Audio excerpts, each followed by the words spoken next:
Dollar اور petrol, وہ وقت دور نہیں ہے کہ پیٹرول فی لیٹر 300 روپے ہوگا، ڈالر بھی 300 ہونے جا رہا ہے.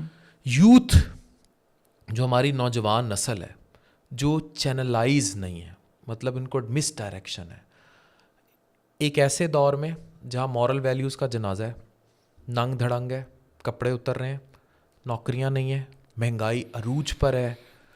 آپ $200 ملین پاکستان میں لے کر آئے، ان کو کیسے اسکل سکھایا جا سکتا ہے، ان کو کیسے سسٹین کیا جا سکتا ہے کہ ملک سے جائے بغیر ملک میں بیٹھ کے. یہ تو سمجھ لیں آپ وہ جو بچے لانچوں پہ مرتے تھے وہ گھر بیٹھ کے ٹیبلوں پہ آپ ان کے لیے رزق لے آئے نا، باہر سے ڈالرز اندر لے آئے.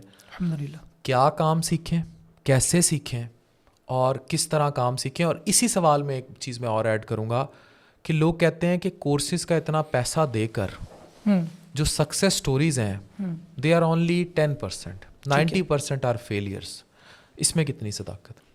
اچھا، پہلا تو آپ نے کہا کہ پیٹرول مہنگا، ان سب چیزوں سے زیادہ کنسرن میں پتہ کس چیز میں ہوں. ہمارے یہاں جان کے لالے پڑتے جا رہے ہیں.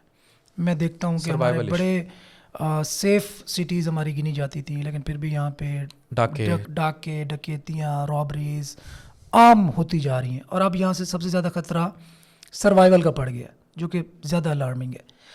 بہرحال اب ڈیفینیٹلی اور کچھ کیا بھی نہیں جا سکتا. اس وقت ایک نوجوان کو ٹیکنالوجی کو اوڑھنا بچھونا بنا لینا چاہیے.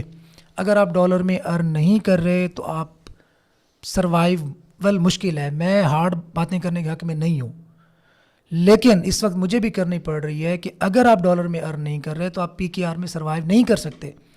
ایک دن آپ کے جو 50,000 روپے آپ کے بینک میں پڑے ہیں، اگلے دن وہ 35,000 ہوئے پڑے ہوتے ہیں. 10 دن گزرتے ہیں وہ 25,000 ہوئے پڑے ہوتے ہیں. اس وقت USD تقریباً 200 ڈالر پڑے ہو تو اپوزٹ ہو جاتے ہیں. دیکھیں نا، اب $1 آ رہا ہے تو آپ کو 300 روپے تقریباً 270 روپے. آج کا بھی جو باہر سے پیسے آ رہے ہیں وہی مزے کے. آج کا میں ریٹ بتا رہا ہوں، 270 روپے کا ڈالر جو ہے نا وہ بک رہا ہے مارکیٹ میں. تو اگر آپ صرف $500 بھی بنائیں تو وہ کتنے جا کے بنتے ہیں؟ 1.5 لاکھ تقریباً جا کے بنے گا تقریباً. تو اگر آن دا ادر ہینڈ اگر آپ ٹریڈیشنل جاب کر رہے ہیں تو 50,000 اور 10 سال بعد ہی 50,000. باقی آپ نے بات کی کہ سکسیس سٹوریز، بھائی چھوڑ دو نا سکسیس سٹوریز، چھوڑ دو نا کورسز کو. آپ نہ کرو کورس. کس نے آپ کو، میں نہیں کہتا جی کوئی انرول ہو، میں آپ کے توسط سے کہہ رہا ہوں، میں نے کبھی نہیں کہا. کرو الٹرنیٹو، کچھ تو کرو. چھوڑ دو نا کورسز والوں کو، جھوٹے ہیں، منجن فروش ہیں، برے ہیں، گندے ہیں، چھوڑ دو. نہ جاؤ جی ان کے پاس، اپنے تو ہی کر لو یار. میں نے تو کوئی کورس نہیں کیا تھا. کورس کرتا گیا ہے، یہ بھی ایک کنفیوژن دور کر دوں. ایک اچھا مینٹور جو پریکٹیکل مینٹور ہو. میں اسکیمرز کی ڈیفینیٹلی، جہاں پہ پیسے انوالو ہوتے ہیں اسکیمرز ہوتے ہیں، میں ان کی بات نہیں کر رہا. میں ان کو ڈیفینیٹلی میں ان کو بھی ڈسکریج کرتا ہوں کہ ان کو بھی حیا کرنا چاہیے اور کچھ نہ کریں تو. لیکن ایک صحیح مینٹور کیا کرتا ہے؟ وہ کرتا یہ ہے جو آپ کا 5 سال کا جرنی ہے نا اس کو 1 سال میں پورا کرواتا ہے. بس وہ کوئی چیز پڑھ کے پھونک نہیں مارتا کہ آپ پہ ڈالرز کی برسات ہونے لگ جاتی. وے آؤٹ بتا دیتا ہے. Way out. دیکھیں اب میں کیا کرتا ہوں، بچہ ایک جو اپنے طور پہ ہاتھ پاؤں مارے گا نا، وہ کہے گا اچھا ادھر جا کے دیکھے گا، اچھا یار یہ راستہ بند ہے، وہ واپس آئے گا پھر آگے جائے گا. میں کیا کروں گا، میں اس کو بتا دوں گا یار یہ راستہ میں دیکھ کے آیا تھا، یہ بند ہے، اس طرف جا کے اپنا ٹائم ضائع نہ کرو، واپس آؤ، ادھر جانا ہے تم نے. میں اتنا کر سکتا ہوں. اچھا مینٹور اتنا کچھ کر سکتا ہے. جو 5 سال میں اس نے جہاں پہ پہنچنا تھا وہ اس کو 1 سال میں پہنچا سکتا ہے. ایک بندہ 1 سال ہی دینے کو تیار نہیں ہے تو بھائی پھر چھوڑ دو نا. پھر کورسز کرنے کا ہو سکتا ہے وہ 100 میں. ایک اور میں آپ کو بات بتاؤں، یہ کورسز میں انرول کون کرتے ہیں؟ ایلینز آتے ہیں اوپر سے. ایک اور بات بتاؤں، کچھ اسکیمز پچھلے دنوں آئے تھے. آن لائن بٹ کوائن جا کے وہ لوگ بائی کرتے تھے اور وہ ان کو پرومس کرتے تھے کہ یہ ڈبل ہو جائیں گے. پتہ پاکستانیوں نے کتنا پیسہ لوٹایا اس میں؟ 26 ارب روپے.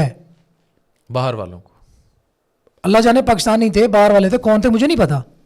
فیک سائٹس بنتی تھی، اس پہ آپ نے جا کے اپلوڈ. ابھی آپ کے آڈینس بھی کہے گی اچھا جی یہ تو میری بات ہو رہی ہے، کیونکہ اتنے لوگ ہوں گے جو لٹے گئے تھے. اچھا اب آپ نے جا کے بٹ کوائن کسی سے آپ نے کہا جی 2 لاکھ روپے مجھے دو، میں آپ کو لے دیتا ہوں. 2 لاکھ روپے لے کے ویب سائٹ پہ دکھا دی کہ اتنے BTC اوپر ہیں. اگلا دن آئے گا 10 BTC ایڈ ہو گئے، $10 ایڈ ہو گئے. اس سے اگلے دن 10 20 30 6 مہینے میں وہ آپ کو ٹرپل کر کے دکھا دے گا. $100 $300 دکھائی دے گا. اب آپ نے جب کرائیں گے نا ود ڈرا، وہ کہے گا یار ہماری ود ڈرال فیس ہے $21 نا. آپ نے کہا $300 نظر آ رہے ہیں, $20 دے دیتا ہوں. $20 آپ نے دے دیے. اس نے کہا یار کسی پرابلم کی وجہ سے نا یہ فیس جو ہے نا یہ $50 ہو گئی ہے. آپ نے $50 بھی دے دیے. ان دی اینڈ وہ ویب سائٹ بند کر کے گھر. پھر لوگ مجھے کال کرتے ہیں, تنویر نالا صاحب وہ یار پیسے لوٹے گئے, FIA سائبر کرائم کا ذرا نمبر تو دیں, کوئی ریفرنس تو لڑوائیں, ہم نے پیسے لڑ لیں, ان کے ریسورسز ہی نہیں ہیں. اچھا ایک اور مزے کی آپ کو اسٹیٹ شیئر کروں, سب سے زیادہ فراڈ کہاں ہوا ہے اس کا, سب سے زیادہ پیسے کہاں ڈبوئے گئے ہیں؟ سب سے پسماندہ ضلع میں پاکستان کے راجن پور میں. اور بتائیں اسکیمنگ میں. او بھائی کون کرتا ہے یہ, وہ لالچ کرتا کون ہے؟ صحیح بات کیوں نہیں آپ سلیکٹ کرتے؟ یہ وہی ہیں جو ہنڈیوں پہ بچے باہر بھیجتے ہیں, یہ لانچوں شانچوں پہ مرواتے ہیں وہ. پھر یار دیکھیں نا آپ خود ایک غلط راستہ چن رہے ہیں, پھر آپ کسی کو کیسے دوش دے سکتے ہیں کہ یار اس کی وجہ سے میں رہ گیا؟